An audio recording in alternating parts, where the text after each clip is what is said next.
예, 우리 정치권이 일본과의 경제 전쟁에서 승리하기 위한 구체적이고 실효성 있는 계획을 마련할 것을 정부에 촉구했습니다. 네, 다만 구체적인 방법에 있어서는 이견을 보이고 있습니다.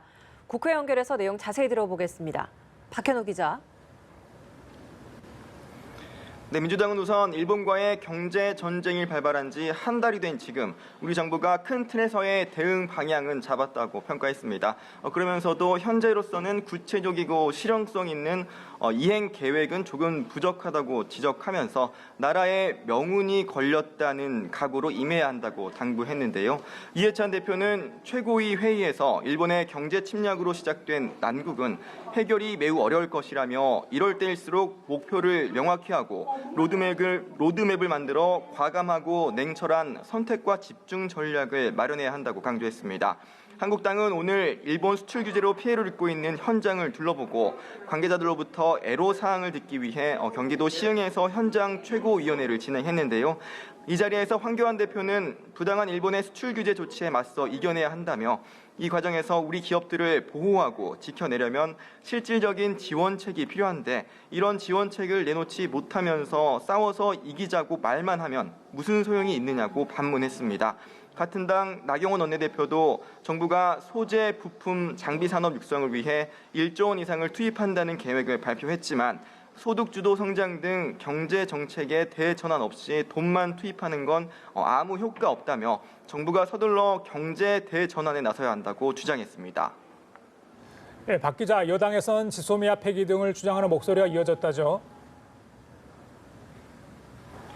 네, 민주당 서른 최고위원은 오늘 최고위 회의에서 일본이 안보 파트너로서의 우리를 불신하고 또 부정하고 있는 상황인 만큼 지소미아 협정을 파기해야 한다고 주장했습니다.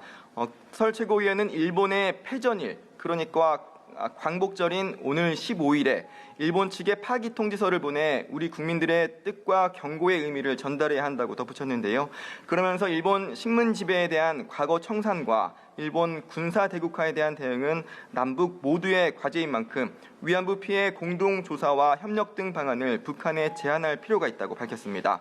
반면 바른미래당 손학규 대표는 지소미아 파기와 관련해 동북아 안보 위기 속에서 한미일 우방 관계가 흔들려선 안 되고 우리나라만 고립돼선 안 된다고 지적했습니다. 손 대표는 이어 지소미아 파기에 대해 신중한 자세가 필요하다며 외교로 문제를 풀어야 한다고 강조했는데요.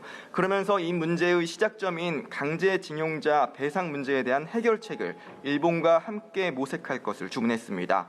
나경원 한국당 원내대표도 지난해 8월 이후 한일 갈등에 대비한 범정부적 대책 마련이 필요하다는 지적이 잇따랐음에도 현 정권이 그저 손 놓은 채 사태 예방을 위한 노력도 외교전도 하지 않고 방조해 지금의 사태를 자초했다면서 문재인 대통령이 직접 나서 외교적 노력 등으로 문제를 해결해야 한다고 강조했습니다.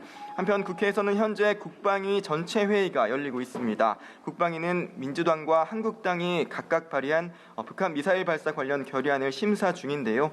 오늘 회의에서는 한일 관계와 관련해 지소미아 파기 문제 등을 두고 여야 간 공방도 예상됩니다. 지금까지 국회에서 연합뉴스 TV 박현우입니다.